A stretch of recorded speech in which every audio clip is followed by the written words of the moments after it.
An aircraft registration is a code unique to a single aircraft required by international convention to be marked on the exterior of every civil aircraft. The registration indicates the aircraft's country of registration and function much like an automobile license plate or a ship registration. This code must also appear in its certificate of registration issued by the relevant civil aviation authority. An aircraft can only have one registration in one jurisdiction, though it is changeable over the life of the aircraft.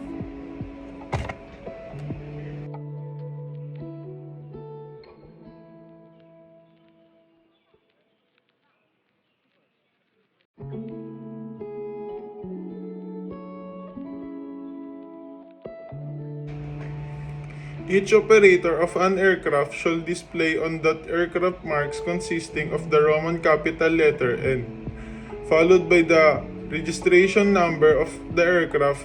Each suffix letter used in the marks display must also be a Roman capital letter. When marks include only the Roman capital letter N and the registration number is displayed on limited, restricted, or light sport category aircraft or experimental or provisionally certificated aircraft, the operator must also display on that aircraft near each entrance to the cabin, cockpit, or pilot station, in letter not less than 2 inches nor more than 6 inches high, the word limited, restricted, light sport, experimental, or provisional as applicable.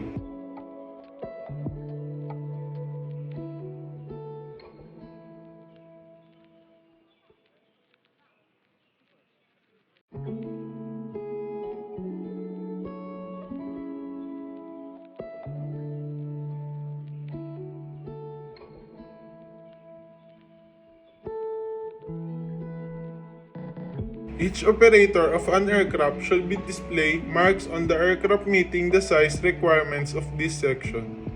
Height, the character marks should be equal height and on heavier than aircraft air should be at least 50% high if on the wings and 30% high if on the fuselage and vertical tail surfaces. Lighter than air aircraft and other than unmanned free balloons should be at least 50 centimeters high. Unmanned free balloons should be determined by the authority taking into consideration the size of the surface to which the identification plate is affixed. Within the characters must be 2/3 as wide as they are high, except the number 1, which must be 1/6 as wide as it is high, and the letter M and W, which may be is wide and as they are high.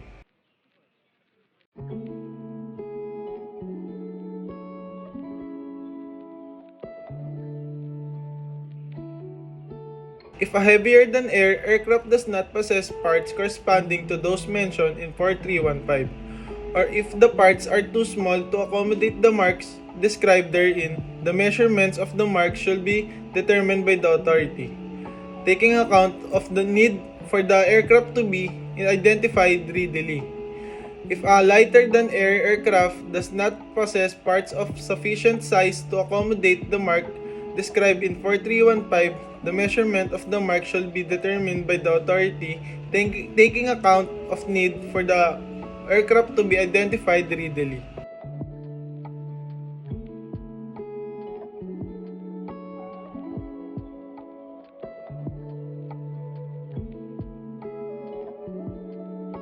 The aircraft shall display the required marks on either the vertical tail surfaces or the side of the fuselage.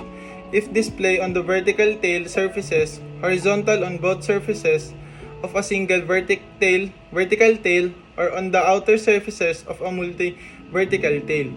If display on the fuselage surfaces, horizontally on both sides of the fuselage between trailing edge of the wing and the leading edge of horizontal stabilizer.